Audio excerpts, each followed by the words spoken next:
The first morning brought the Lamborghini home. The sound alone felt like freedom. The V12 rolled through the cul-de-sac like a chained animal finally let loose. To me, it wasn't just a car. It was a milestone. Years of deployment, sleepless nights, and sand-stained memories had finally become something real, something beautiful. But to Karen, apparently, it was a threat to her precious community aesthetic. I first encountered her while I was wiping down the hood, sunlight exploding off the yellow paint like molten gold. She stormed across the street in her robe, gripping a clipboard as if it were a weapon. "Excuse me," she barked. "This is a quiet neighborhood. That thing doesn't belong here." I blinked, took a slow breath. "Morning to you too," I said, half smiling. "It's a car, not a war crime." Her lips tightened. "The HOA has rules regarding excessive noise and unsightly vehicles." She jabbed her pen at the Lamborghini as if it had personally offended her. "You'll need to park that in your garage, or better yet, somewhere else entirely." I felt that old familiar calm rising, the kind that settled over me before things got loud and chaotic overseas. I'd learned to keep it leashed. "Ma'am," I said evenly, "I bought this house. I'll park in my own driveway." Her nostrils flared. "We'll see about that." For a moment, I thought it would end there, a ridiculous little suburban encounter. But over the next few days, I started noticing things. HOA notices stuffed in my mailbox. Photos of my car are taped to my front door. Notes about community standards scribbled in sharp, angry handwriting. And then one night, she stood at the end of my driveway, phone lifted, filming me as I came home from work. "This isn't over," she called out, her voice dripping with authority she didn't actually have. I laughed softly, shaking my head. "Lady, you have no idea who you're messing with." At the time, I meant it as a joke, but it didn't take long to realize she took it as a challenge. The first real sign of war appeared 2 days later. A bright orange violation notice slapped dead center on my front door. "Excessive noise, disturbance, unauthorized vehicle presence, possible fine, $1,500. I almost laughed. Unauthorized vehicle presence on my own damn driveway. When I looked across the street, there she was, Karen, sipping coffee on her porch as she'd just conquered an empire. Her tiny white dog yapped at nothing beside her. I gave her a casual wave. She didn't bother to wave back.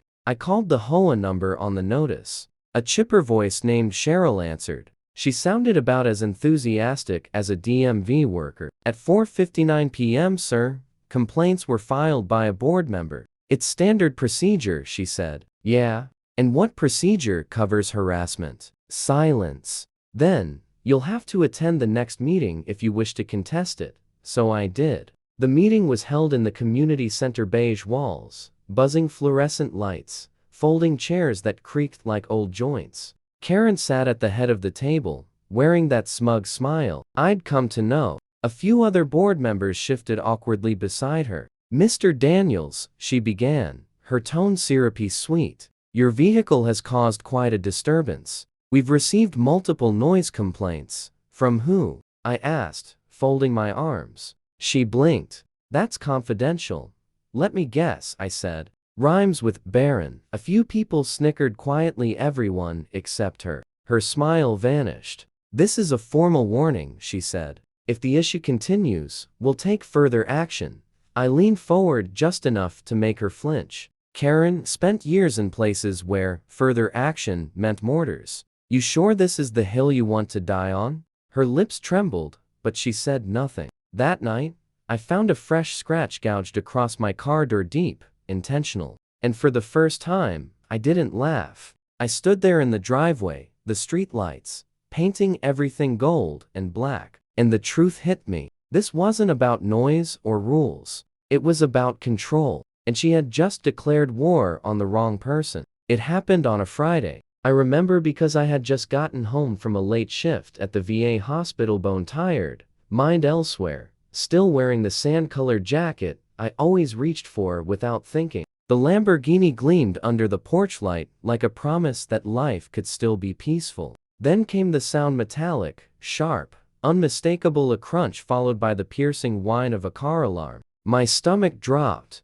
I ran outside barefoot, heart pounding. The world blurred into noise and motion. My Lamborghini sat at a crooked angle, its rear end crushed, glass scattered across the asphalt like shattered ice. A silver SUV was halfway up my driveway, its bumper buried into my taillight. And standing there shaking yet somehow still defiant was Karen. Her hands were still gripping the steering wheel. You shouldn't have parked here," she shouted, her voice cracking. "I told you this car doesn't belong." I froze for a full second. The street was silent except for the alarm blaring like an air raid siren. Then I started walking toward her, slow and deliberate. Every instinct from years overseas switched on: the breathing, the assessment, the calm before the storm. "Karen," I said quietly, "get out of the car." She shook her head, fingers tightening on the wheel. "I'll tell them you attacked me. I'll get out." She finally stumbled out,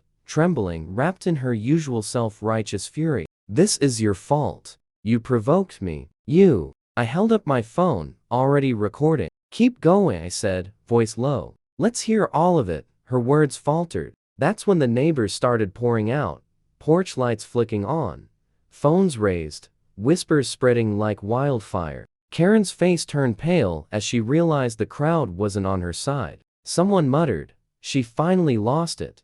The cops arrived within minutes. I gave my statement calmly, footage in hand. Karen tried everything: tears, excuses, rambling about emotional distress. None of it landed. As they guided her toward the cruiser, she looked back at me with venom and disbelief. "You think you've won?" she spat. "You'll regret this." I didn't say a word, just stood there, engine echo still ringing in my ears, watching as they drove her away. But I knew it wasn't over. Not yet. Because the Hoa would try backing her up, and I was just getting started. They say revenge isn't worth it, but justice? That's different. A week after the crash, I sat in an emergency Hoa meeting. It felt less like a meeting and more like a kangaroo court. Karen wasn't present. Pending charges kept her out, but her loyal allies were. Same clipped haircuts, same clipped tones. "Mr. Daniels," one man began, nervously adjusting his glasses, "we've reviewed the incident. While it's unfortunate, the board believes your vehicle was a contributing factor to the ongoing tension in the neighborhood."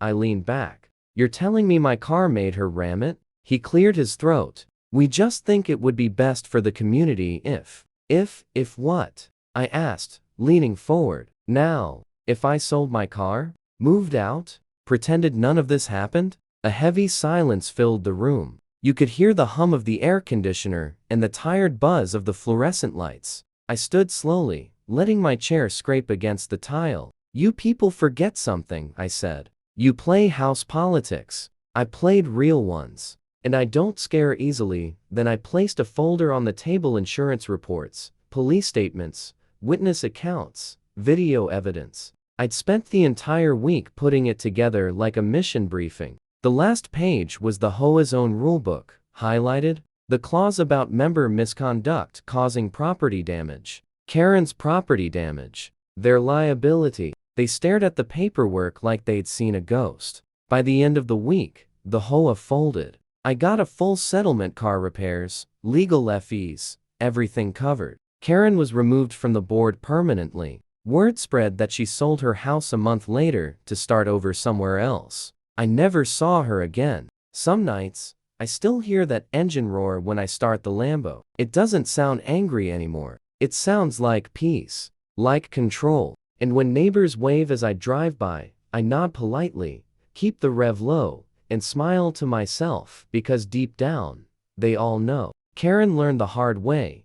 You don't start a war with someone who's already survived one. If this hit home, tap like. That's how we stand together when enough is enough. Subscribe to Karen's Hub and don't miss the next real story of someone fighting back for what's right. And tell me below, if it were your car, your peace, your life, what would you have done?